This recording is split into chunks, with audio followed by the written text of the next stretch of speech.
Hallownest, a beautiful game with a wide variety of bosses, from the grasses and green path to the critters in Deep Nest. There's always bosses to be found. However, deep inside, there's a character called the God Seeker.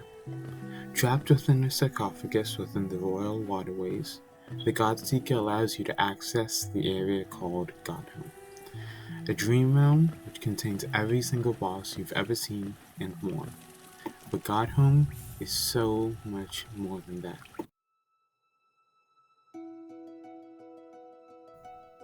Before I go into why Godhome in my eyes is so special, why do we even need areas that are solely dedicated to bosses and boss gauntlets? Firstly, we need to look at regular bosses. If you've played through Hollow Knight, you know there's a ton of amazing bosses. Once you've gone through the bosses, finally cherry-picking your favorite one, it's reasonable to want to play that boss a lot. My favorite boss? Lost Kin by far. I was heavily unprepared, had Shade Soul and only a sharp-pitted nail, and it took hours to beat them. However, if I wanted to play Lost Kin again, well, I'd have to go through 7 areas before even thinking about it, and if I wanted to go prepared, even more, as well as exploring previous areas even further. Sure, some people love to play Hollow Knight repeatedly. I couldn't blame them. If you look at speedrun.com, there's more than a year and a half worth of just submitted runs, not including the time that it took to make the run, any people who played over just for fun, or they're playing for achievements like Steel Soul or Banishment. However, that doesn't fix the fundamental issue of being unable to play your favorite bosses whenever you'd like, which is where areas like Godhome come in. The ability to fight whatever boss you want, whenever, without major repercussions, is a large benefit when battling bosses.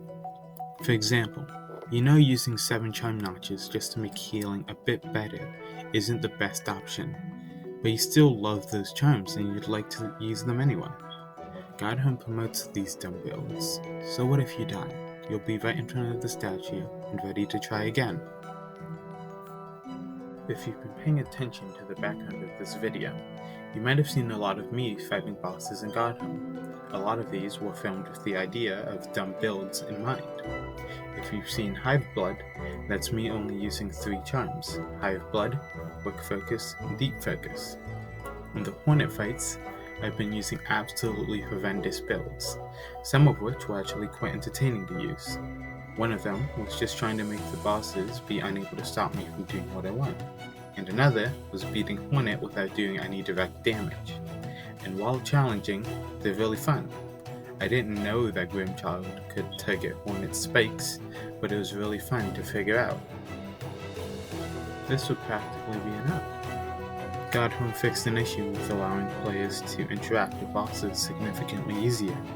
However, Team Cherry did so much more.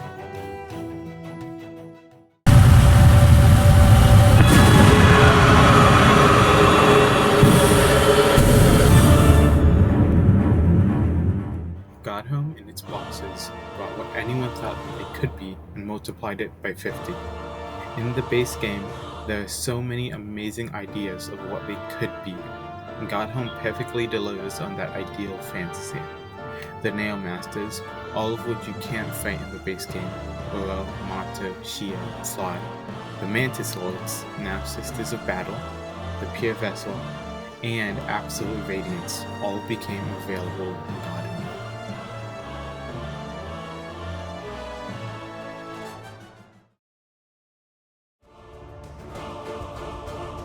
Uro and Mato, current Nail Masters who train you rather than fight you, both of which are actively against each other. I think the Uro and Mato fight brings the idea of what happened between Uro and Mato to a close. Of course, we don't know exactly what happened to make them against each other, but when they both have that click, we know that it can be repaired. Additionally, I love the simplicity of the fight.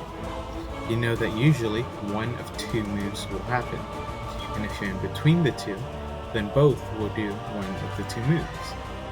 And if one is holding a nail in, then the other is blocking unless you try to hit them, in which they will do one of the two moves. It's nice and shows the similarities in the training while being very predictable.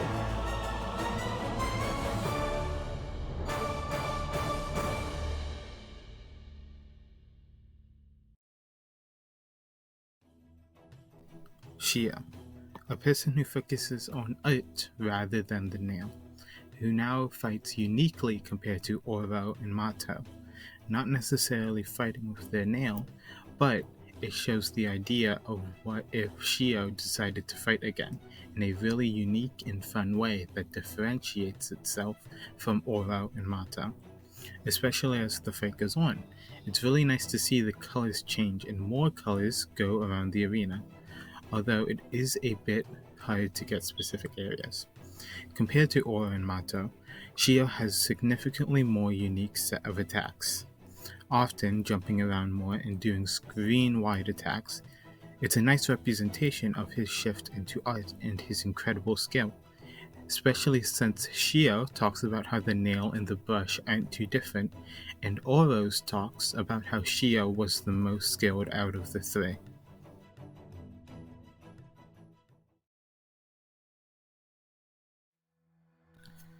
Sly. Oh my god, Sly. Out of everyone, he's one of my favorite bosses. His attacks are wild, yet still predictable, and I like how he actively uses the three nail arts that you see from Oro, Mato, and Shio, except in a much better way. Well, everything except maybe the dash slash, that's pretty normal. It's entertaining for Sly, a person you'd never expect to be a nail master, to do all the things that he does. Throughout the normal game, you never expect him to be anything but a merchant. Maybe if you speculate how in the world his key got over in Crystal Peaks, but other than that, you never know anything until you get all three nail arts. Innocently going back to buy something from Sly, and he has this giant sword that's like 4 times larger than his body. In his fight, he spins around like a Beyblade. He can dash across the entire room in one move, and his disciples can only do the same thing while being multiple times larger than him. Sly is an unexpected surprise, and his second phase really separates him from every other boss. Team Cherry did great with Sly, and I'm glad he's a part of Godhome.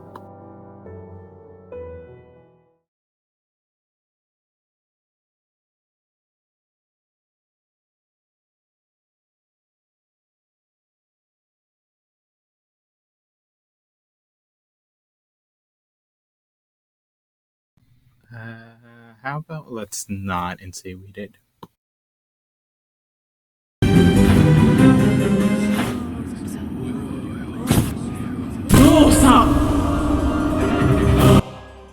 Sisters of Battle is one of the largest improvements in Godhome that, in my opinion, only leaves one thought left. Being a new battle, only seen in the Pantheon of Hallownest, it improves upon the already fascinating dance, which is the second phase of Mantis Swords. All it does is add one more into the second phase, and it does so much more for the dance, to the point where the Mantis Lords go from being a beginner to mid-game boss into one of the hardest but satisfying fights in the entire game, while still keeping the original energy and even improving on it. The only reason this is even a thought in my mind of what this fight could be is when I look at Trader Lord and think of how this fight was meant for 4 Mantis Lords rather than 3.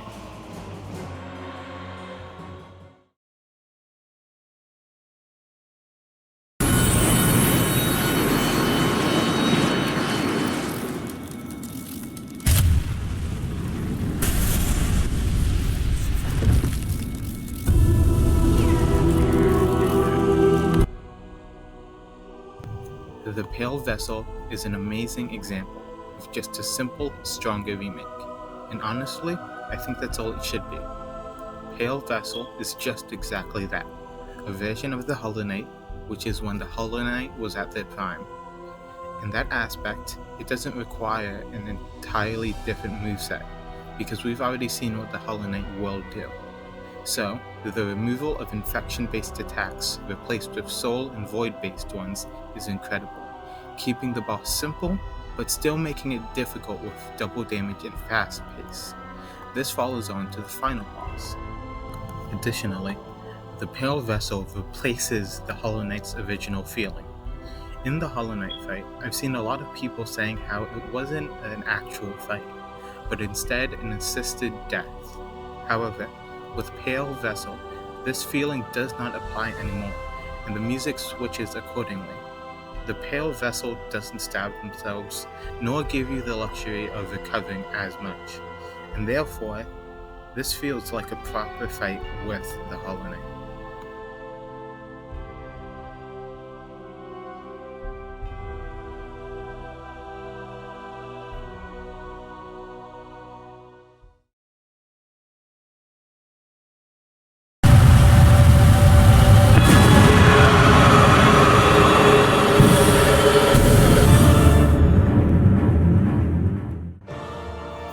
Absolute Radiance is so great in so many aspects. Arguably, it can be a bit much at times, like when there's nails coming at you from the side, spikes about to be raised on the floor, and the Radiance is already about to start another attack. It can be a lot to manage at the same time if you're unlucky. Despite this, by no measure does Absolute Radiance make you feel like you can't handle it. Spikes in a wall of nails at once, descending dike in order to get invincibility to dodge both at once. The climb keeps predicting where you're going.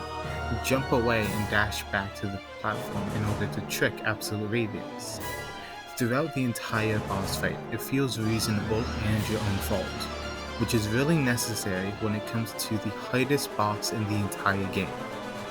The third phase isn't too bad either. The addition of the third phase makes it feel different from the normal boss fight, aside from the slightly altered attacks. The only gripe I'd ever have with Absolute Radiance is that the first time you get to Absolute Radiance and die, it is absolutely devastating.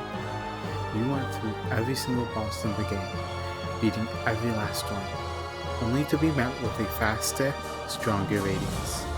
The fastest speedrunners to ever do the Pantheon of Hallownest so far take around 15 minutes and 30 seconds.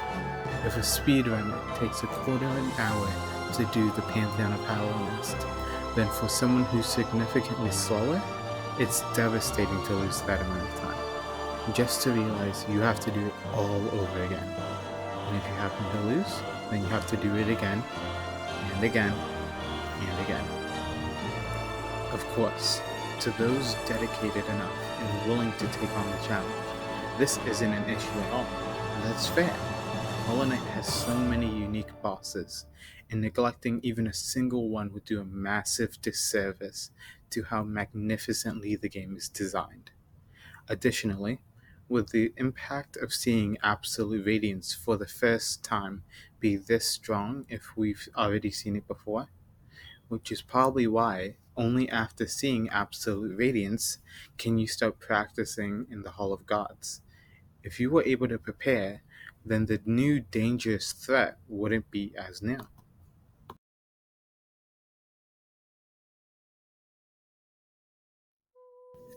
Godhome gets a bit too much criticism for what it has done. People may end up quitting the game after the first 100%.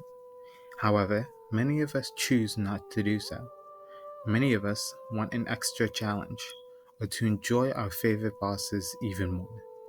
Godhome works because it didn't just do that, it gave us more. Without Godhome, I wouldn't have seen some of my favorite bosses. I wouldn't put time to be able to fight my favorite bosses over and over, and I wouldn't be able to do some of the dumb, silly builds that I get to do. So, when you look at Godhome, maybe try out some of your favorite bosses and some dumb builds. It was fun for me, and I hope it'll be fun for you. Signing out. See you later.